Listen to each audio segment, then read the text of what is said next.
فذا الإيمان وهابينكي حاليها كوكيريودي عسبيتال كويالا مقالة هركيسا وحانو مايوركو سيكارة تعسيقو الدري عيدمدا بليسكا سومالي لان الذي يقرابدي وكبحي مرحوم سريكو تو عبد الله فذا الإيمان.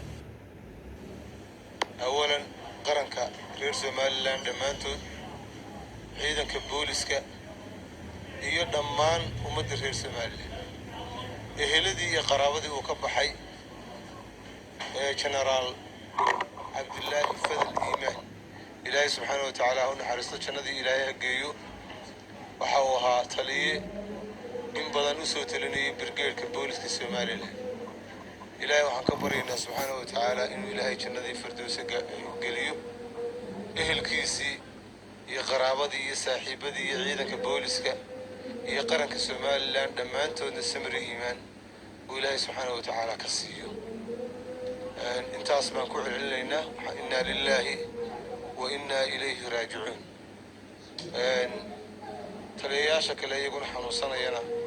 waxaan leenahay iyagana Ilaahay subhanahu wa ta'ala si degdeg ah ha u caafiyo waxaan kaloo halkan aan isagana taxsiib uga dareynaa jaac digaale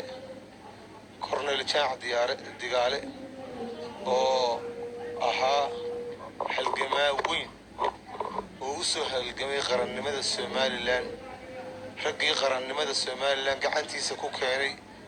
ee ku naafoobeyna kamid ahaa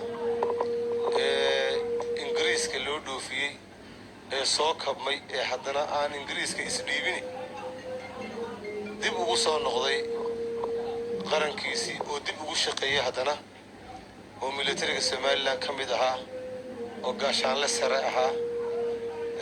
waxaan leenahay Ilaahay subhanahu wa ta'ala jannadii firdawsa gaarsi ha geliyo ummadii uu ka baxay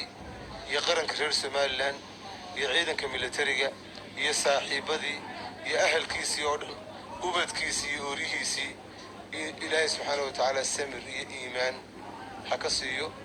wuxuu ahaa nin oday ah in badan aan soo wada shaqeynay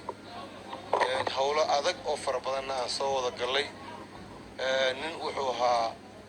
raganimadiisu Ilaahay subhanahu wa ta'ala aan oran karo waxa uu kamid yahay dadka farakutiriska ah